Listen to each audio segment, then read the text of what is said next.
Okay, the tuner won't tune in. Also, it started out having to be all the way over here, and it's slowly working its way back. I have to keep on going backwards. That's usually a case of bad Vericap diodes. It's a pair of wing chairs. Let's see if we can fix it.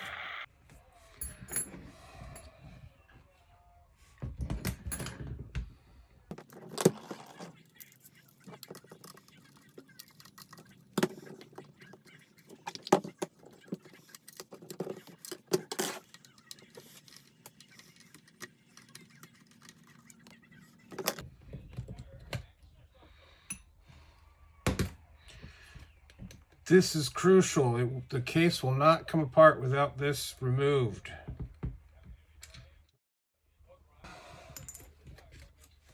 And they tear the whole thing apart, trying to figure out how to get the case open.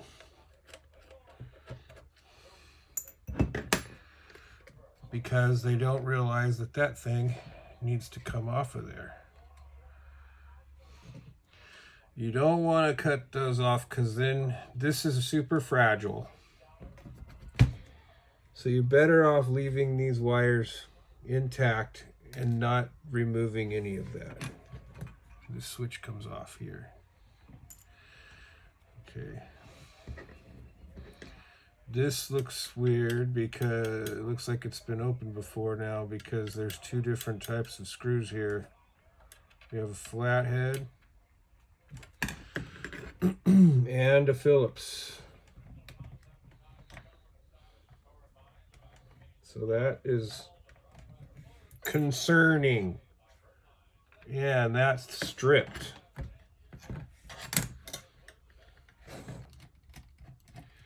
That screw's not going back in. We have two screws under this label.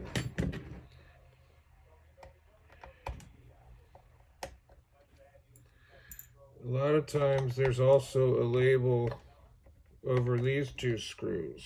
Another label here. So it's weird those are two different screws and this label looks like it was never removed. That is pretty weird.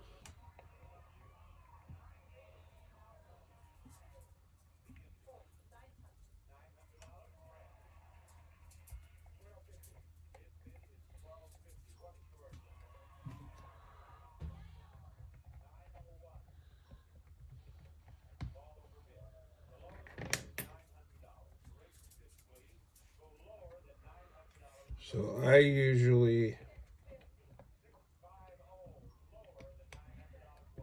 don't put these screws back in under the label.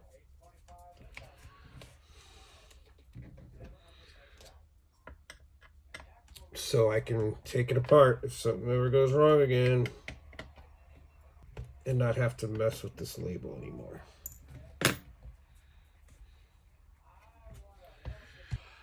Okay, now it should be ready to slide open.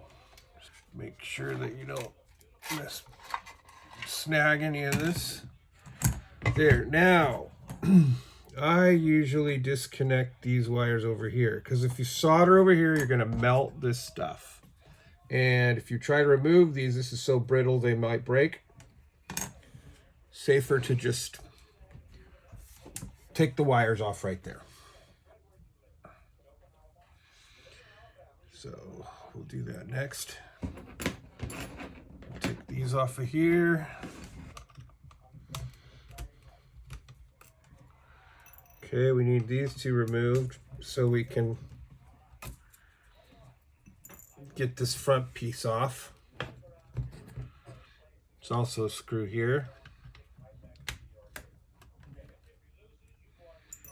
Okay. And there's two back here. There and there. Okay. Now the front should slide off. Like so. This speaker is tricky to put back in. You have to get it the right way. So we have these two are over on this side. We removed the tuner. I mean, this is the audio amplifier. And this is the IF video decoder board. I usually recap these.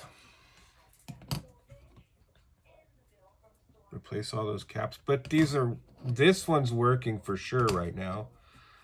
We're having trouble tuning in a picture, but I would think it's probably not that, and it's going to be more the Vericap diodes in the tuning circuit. Okay, so now I'm going to desolder these two wires off of here. This is UHF. Okay, so that's off of there. Now we're going to pull this one off. So to prevent melting any of this, we can pop this off or out further. That's probably okay for now. Okay, so now we can get all this stuff and put away because we're not going to be needing it for a while. And then we're going to tackle removal of the batteries. Okay, there's always an insulator down on the bottom of the board here that we don't want to forget to put back in so it doesn't short and blow up after we finish everything. There's a wire fuse. You can see I can see it's broken. This is already blown. The fuse, this is the fuse that connects the battery. So it's just a tiny little wire. We'll run a new wire across there. We'll take these last two screws out.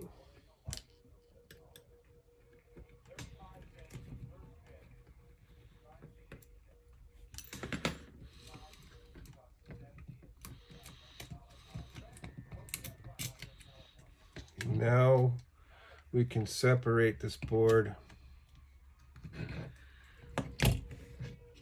by desoldering those. This is all seems okay. We had good deflection and everything and brightness and everything, but we could recap these electrolytics here. But I do that at the end. First we got to get it working. Okay, I'm going to desolder these wires here and set that aside. And now, luckily, there's not much corrosion here from these batteries. Okay, I'm going to disconnect the speaker.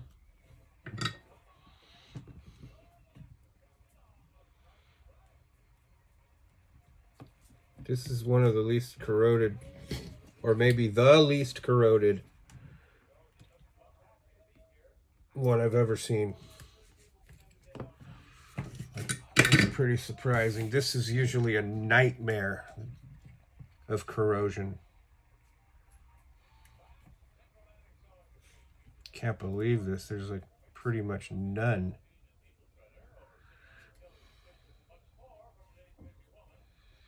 But those batteries have to go anyway, and we got to replace them. So now we'll fire up the desoldering iron. Yeah, this board's in good shape. So once we remove these batteries, we're going to have to come in here by pulling this can off and probably replace those four. For starters, we'll replace the four Vericap diodes, varactor diodes. because usually if the tuning is way off or won't tune, it's usually that's the case, is those are bad. We might replace this.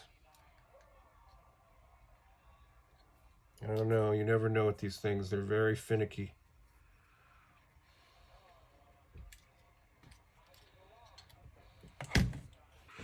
Okay, I've bagged up everything, all the screws, the back plate, the antenna, the face plate,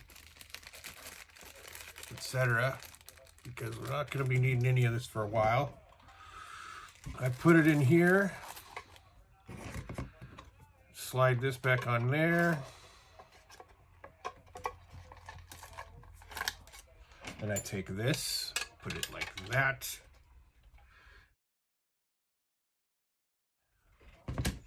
And I put everything in the case.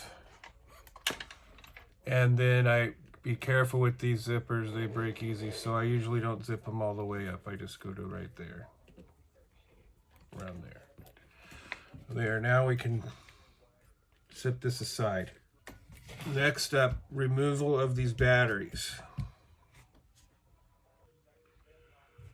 Alrighty, now we're going to remove these batteries.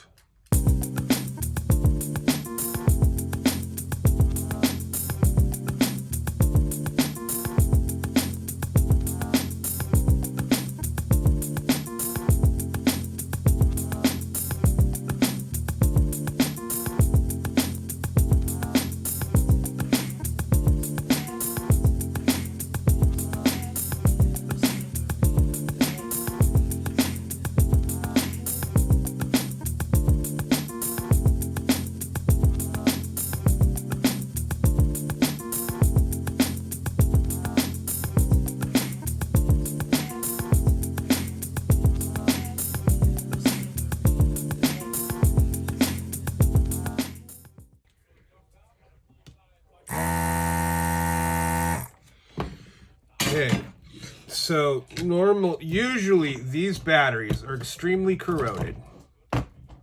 I'll show pictures of that.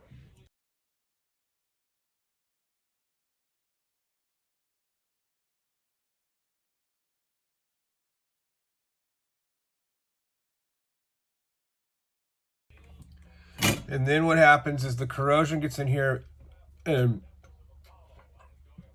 destroys all these traces. There's a little bit right there, but I think it's fine.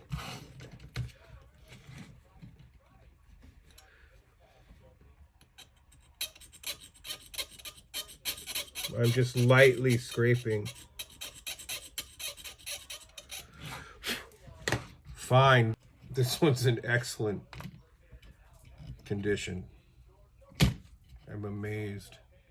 That's it for the battery removal. Now, before I'm going to dive into pulling this thing apart and working on the tuner, I want to rule out this IF board first as being the culprit. So I'm going to swap it with a known working one, and we'll see how well the TV works.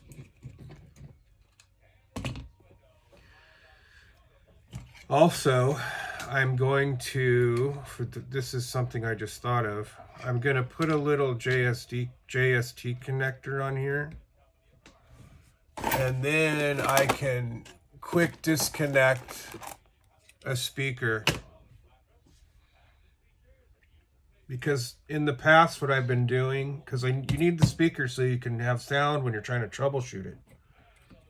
So in the past, I've been leaving the speaker on and then putting painter's tape around it, but that's a pain in the butt because the speaker's dangling around. So I think if I do a little JST connector on there, I can just disconnect the speaker, work on it, connect the speaker. I think that's going to be a better way to go. All right, we're going to put a JST connector on here now.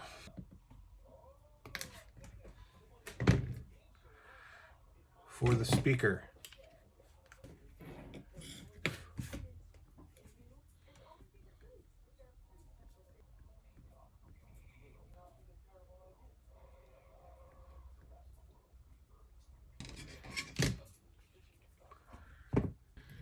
We will clean this up now.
All right, first we're gonna hook it back up the way it was. No batteries now. With the original boards and everything.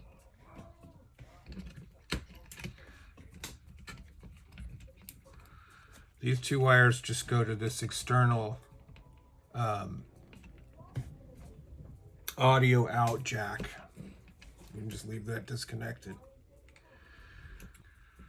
I could put a little bit of tape on there just to be safe, I guess, even though it's, but what the hell.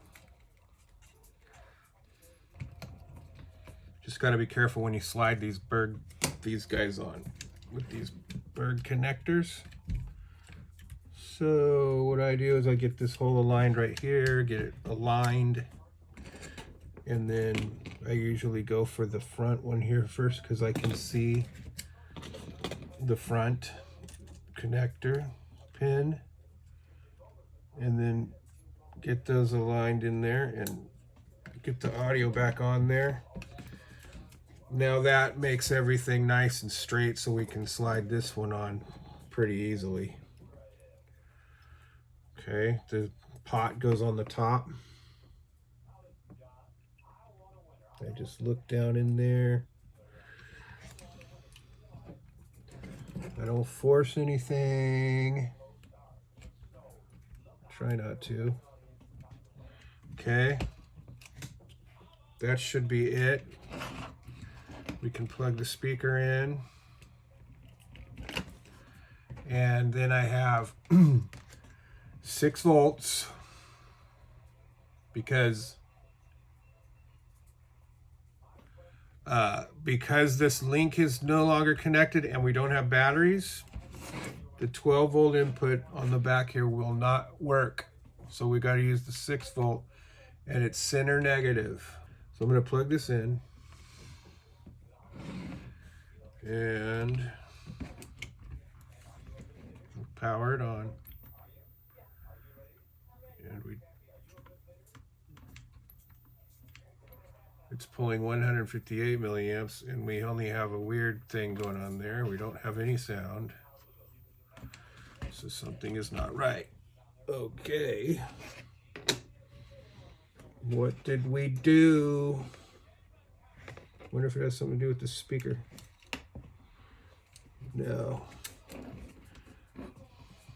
Okay, wait a minute. All three of these need to go down. We need to hook up an antenna too. But we don't have any sound anymore now.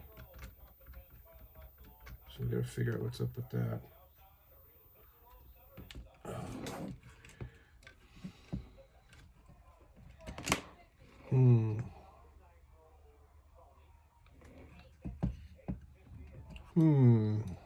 Oh, wait, I know what's wrong. We forgot one thing. So we gotta disconnect all this again. Two things. We need an antenna. And we disconnected the audio when we unconnected those, because when there's not a jack plugged in, it shorts these two pins. So we've got to put a bridge across there. I forgot.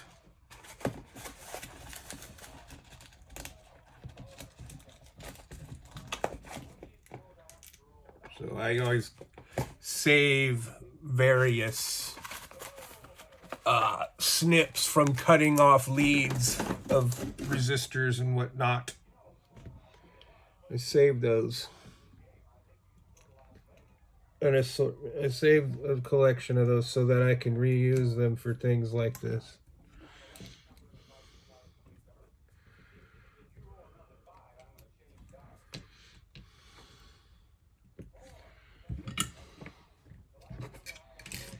We just need to solder a little bridge across here.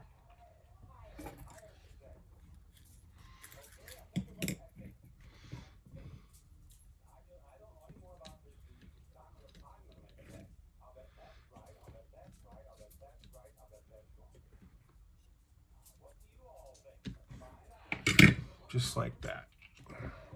Just bridge it. Bridge it. And then clip it. Okay. That should get us our sound back. Okay, now we're going to need an antenna. So here is the VHF antenna. So what I do there is I'm going to take an alligator clip.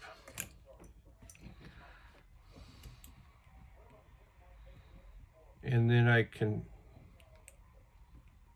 clip the antenna back on too if I want to. Get the bottom one aligned and the top aligned. Okay. Plug the speaker back in.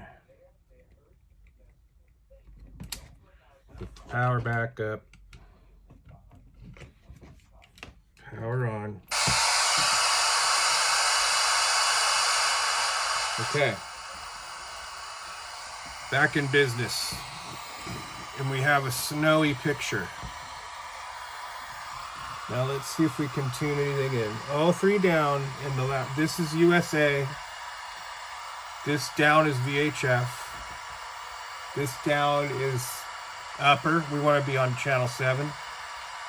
Channel 7 is way over here, but see, it's way off, but it's it's kind of working, but it's scrambled. It's not locking in. I don't know if you can see that or not. See, it's scrambled. It's not locking in. And I can't remember what could cause that. But being that we're way over here is already bad. We should be way over here. So I'm going to swap out that IF board and see what happens. I'm pretty sure this is a perfectly good working one. So, what is going on here?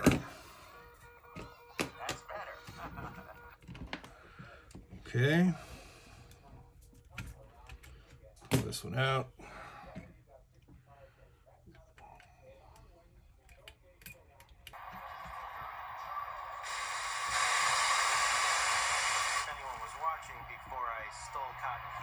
Aha! Perfect. Okay. So we do have a problem with this board. Well, that's a bummer because those chips are unobtainable. But look. Our commitment to value is shown in the thousands of low prices we offer you every day. From the trusted quality But the tuner is still way off to the right. That's not good. So we're going to have to check the voltages because it's a voltage controlled tuner.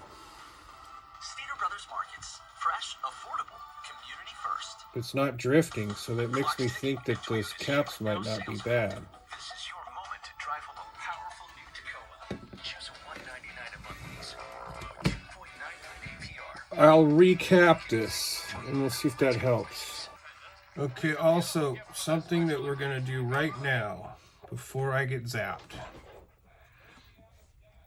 is we're going to put some tape over this section here, because if you touch those, you're gonna get zapped.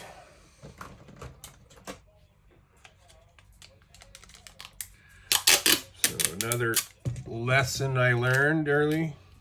Well, not early, it took me a while to get. At first I just tried to avoid it like a dummy. And then after getting zapped so many times, I finally got smart about it and put some insulation tape on here. Also down here as well. This is all high voltage here. So do that till we recap it. Okay. There. These adjust the width and these adjust the picture. You can align it better at the end if it needs it. All right, I think I'm gonna recap this next.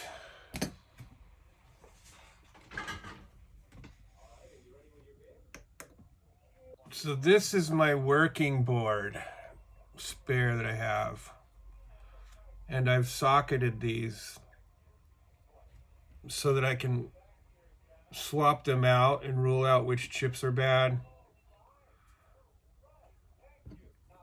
when I'm trying to fix these. So sometimes I've had to socket these and replace one of the chips from a donor board.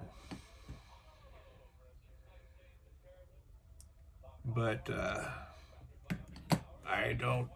let me check what I've got here. So I have these here. Bad and nothing left in good. Yep. So if one of those is bad, we're kind of screwed. Anyway, we'll recap this and see what happens.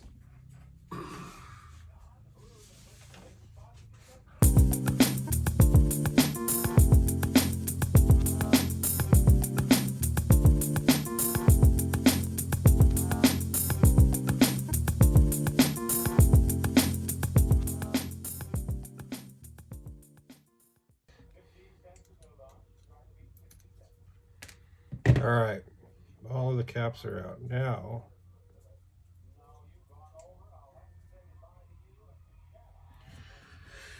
We'll check them with the ESR meter.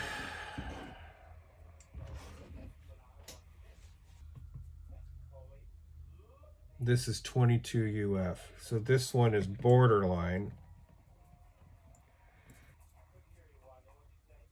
God, this one's bulging. Does not look good.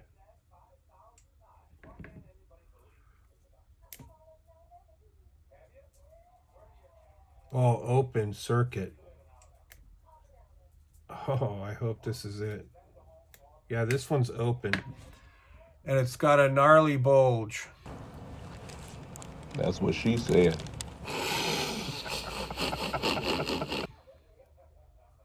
So let's cross our fingers that this is the culprit. The 50 volt 4.7. Okay, I'm going to get the caps together and then we'll solder them on and test. These are the batteries I'm going to use. 1100 milliamp NiCads.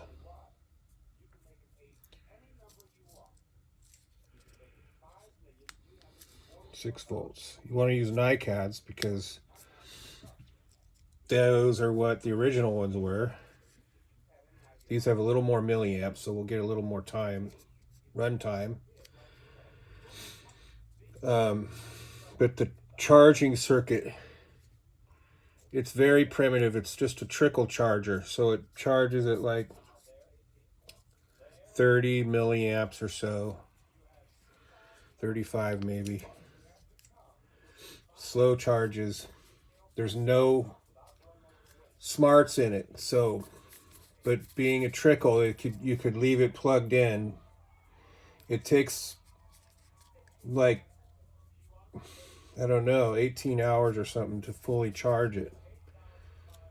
And even back in the day, it took that long. It took like 12 or whatever, and I think they were 600 or 800 milliamp, something like that.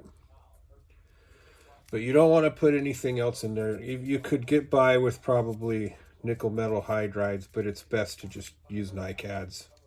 They're kind of hard to find, but Amazon has these.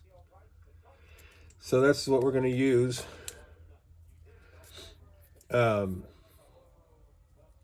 Probably not these though, because these have, I'm probably going to see if I can get another batch of the kind that have the flat tabs on them. Like these. I'm down to only 2 of those though. You can see they have pre-soldered tabs on them and they're flat without. But I could spot weld tabs on this or solder them, but I usually like to use these kinds. So I'm going to see if I can get some more ordered. All right, this is my second spare IF module,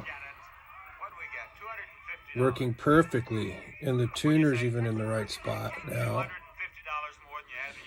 This was the first one I tried, number 2. This made it work, but the tuning was out, off to the right. But then I fixed the other one. I found a busted resistor. Replaced the resistor. It needed a 1.8K, but I put a 2.2K in. And now this one's working perfect. So now I'm going to swap the chips back into this board and see if the tuning goes off.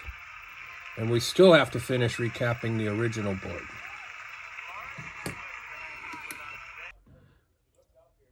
Okay, that's the resistor I just replaced. This board said had no sync, but once I put it, now it should be a 1.8K, it's a 2.2. But now this is working perfectly. So now I'm going to pull those chips back out, put them back in this one, see if the tuning is way off again, and then we'll know that this thing affects the tuning position, which will be new information. All right, now I've pulled the chips off the board that I just repaired, so this one now works as well as a spare. But what's weird, as usual with these things, it's tuned in now at the right spot still. No change when putting that other board back in. So now all of a sudden it's spot on the tuning. That's what's so weird about these things. They have a mind of their own. So it could be that it's been powered on now, and it could still be those varicap diodes. We'd have to turn it off, let it sit overnight, and see what happens.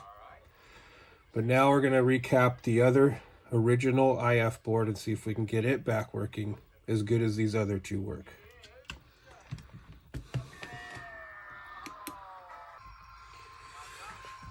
Okay, so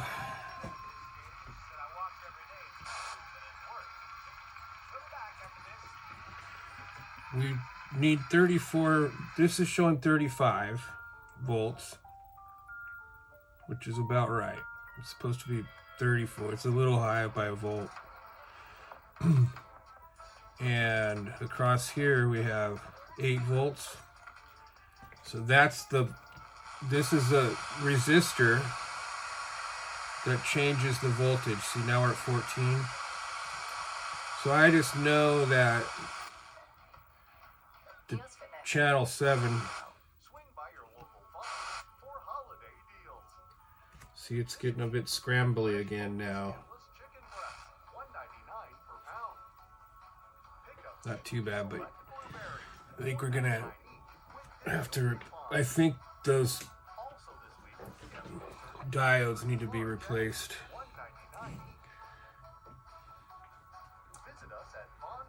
We'll know better if the tuning gets back out of sync again after it sits.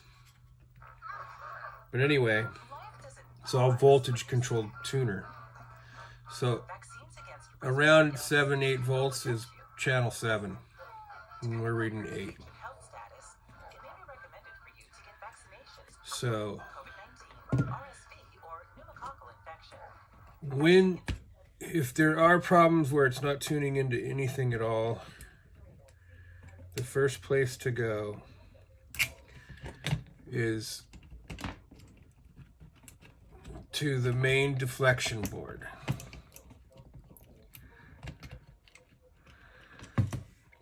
And it tells, sometimes on the board it even shows you where that negative 45 volt rail is right there. Because this whole thing is negative, like center negative. So ground is actually positive. So that's something to know. Like the ground is positive. So that's why this is negative 45 volts. So let's connect this back up with nothing on it but the deflection board. And power on. And if you turn the brightness up, we should get we do have an image. We have like a blank white image on the display, real dim. So now if we connect positive to ground, wait a minute, that's not right here. There. So 45 volts. That's perfect. Negative 45 volts, spot on. See, it's positive voltage because I gotta put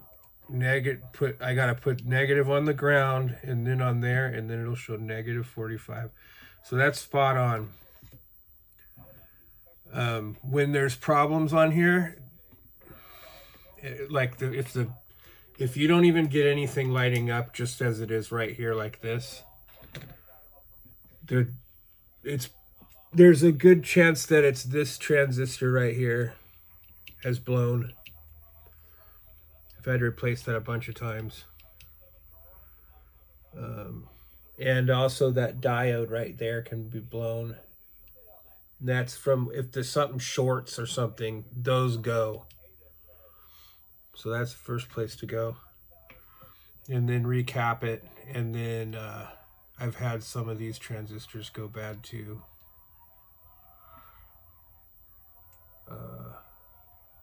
And also this flat 1NF cap, these can be corroded and they just fall apart. And this will affect fluctuating contrast or no working contrast. So this is all area of the brightness contrast area over here. So if there's problems, this is where to look for that. If you can't adjust the brightness or it's too dim. So I usually replace these, but since this since this one's so in such good shape where there's no corrosion, I'm gonna do minimal amount of stuff. This seems okay, so I'm gonna leave it. Yeah, I'm gonna leave most of it. I'm gonna replace the electrolytics just for preventive. Just probably a good idea because they're old. But this is working perfectly. So anyway, time to try to fix the IF board. So far, that's been the only problem with this whole unit is the IF board. And we have that tuning situation, which is, like I say, it's probably those diodes in the tuner. Alrighty, we've got our caps here. The only ones that are different, they're slightly different. These are 16 volts, 22 UF.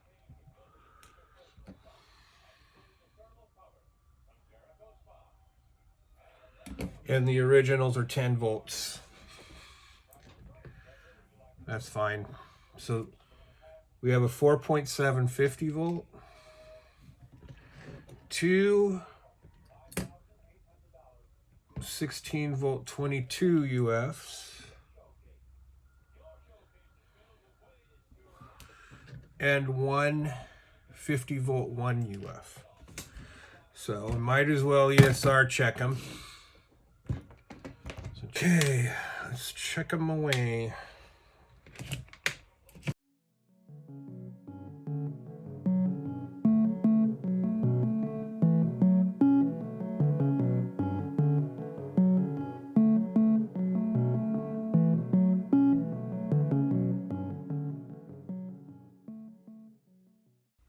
Good if less than 200. Jeez.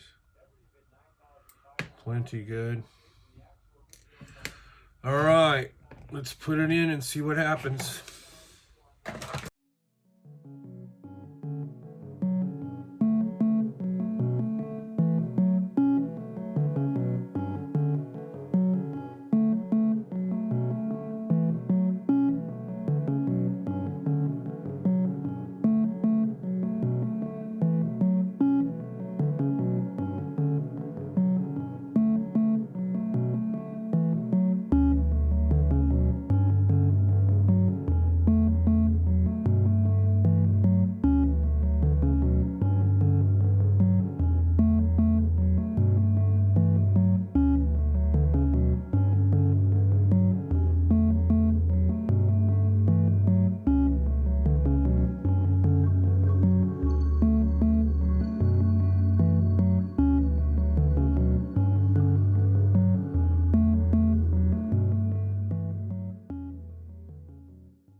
All right, that's done.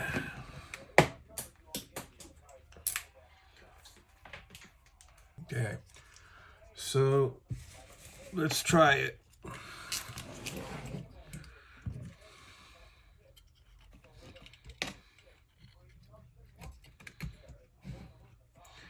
Audio board first. So this board here also carries the battery power to the charging circuit and all that. It's the 6 volt from the battery.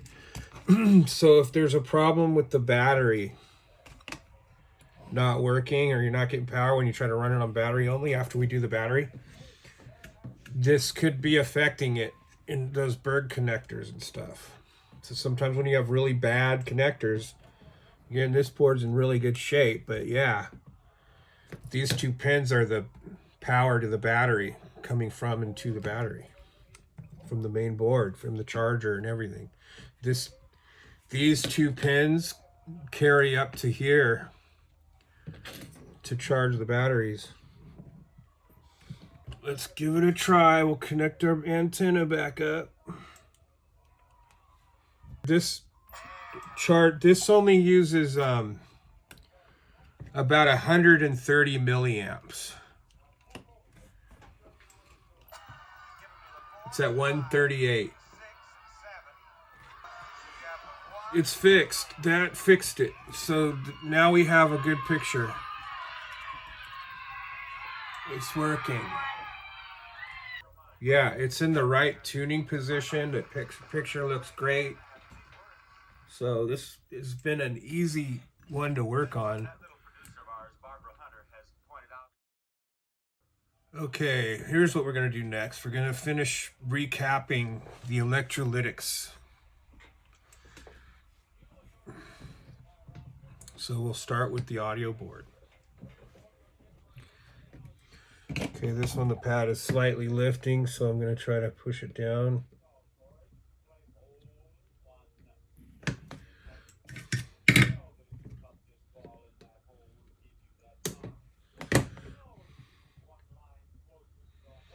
All right, this board has been recapped. So let's give it a shot. So this is why we want to test after every time we do a major change, so that we can catch it early if something is screwed up. Otherwise, you're just going, where did I screw up? Could be anywhere. Could be this board, could be that board. But when we do it this way, we know it was working before we took it apart, before we did the work. And so if it's not after, then we obviously screwed something up in just those few changes we just made. Okay, powering up. And we're good. I'm gonna say the potatoes. Potatoes, so we take the pennant. Still works like a charm. So those have both been recapped. Next, we can do the deflection board. We'll recap that one.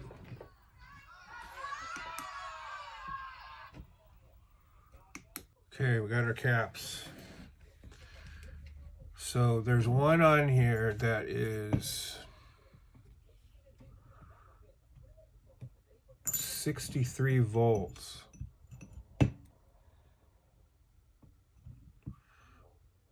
10 volts, 10 volts, 10 volts.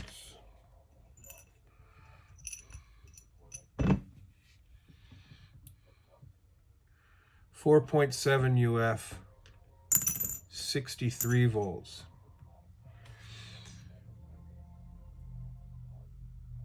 But I'm going to use a 50 volt. All right, let's test.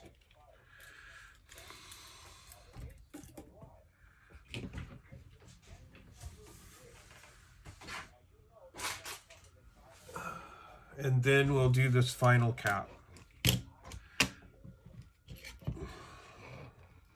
Because if we're going to recap everything, we might as well recap everything.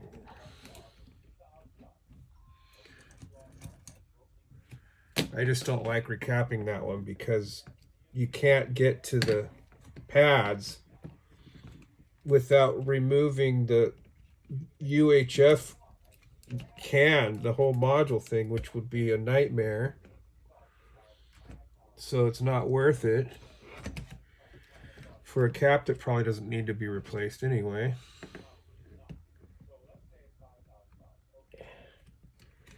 Because I don't even know how important, I don't even think that cap is even important. Like, it'll work without it. So you have to cut, so the only way to replace it is to cut the leads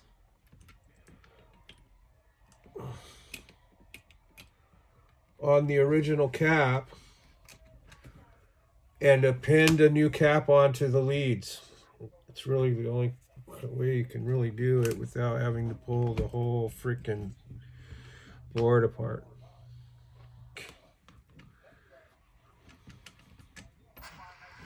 Okay, we have picture and sound. John, what's the next name on your list? The name is Lena Maxwell.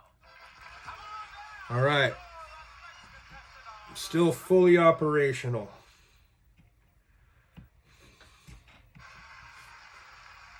So we'll do that last cap now. Yeah, so see, the black lead goes under the UHF module, and this thing would just be totally not worth risking taking that all apart, because there's tiny little wires all on it. And I've never needed to remove this. I have had to take this apart, and all the work in here. This is usually fine. So what I do about this one is I just pull it out as far back as I can. Now I can desolder that wire off, but this wire goes underneath the can, and it's just no way. Oh yeah. So that is pretty good. That's almost the same as it was before. So that's the way to do that one. All right, let's put it back together one more time. And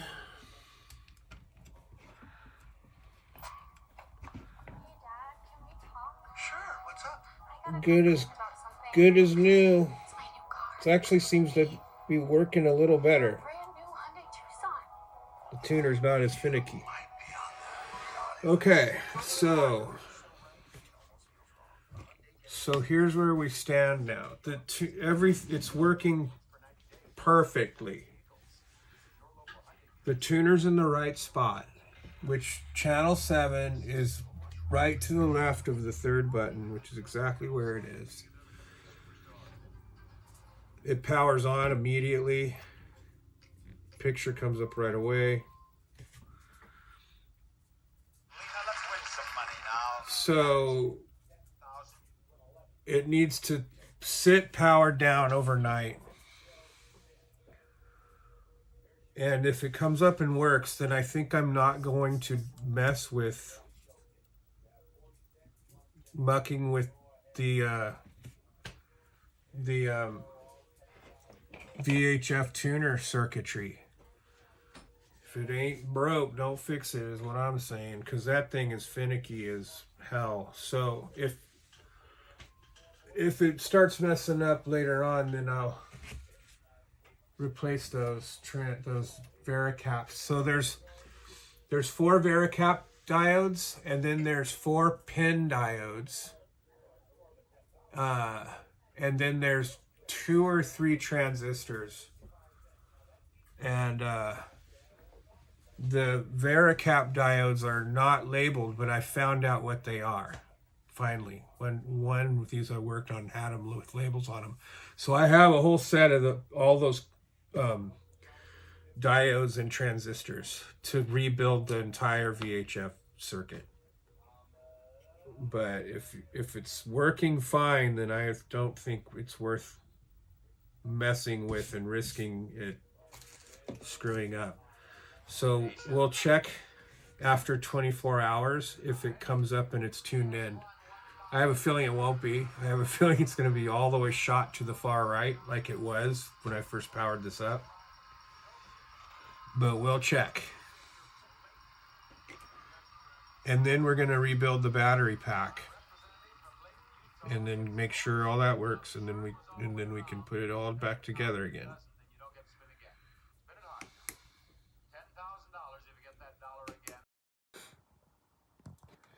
It's the next day, and sure enough,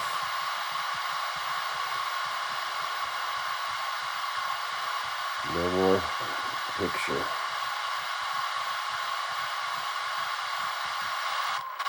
That's way back over here again. Oh, and it just cut out. We had it for a second.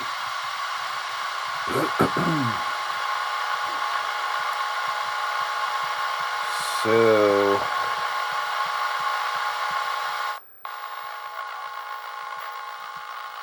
here we go. Gone again. Oh. Oh, look at how spotty it is.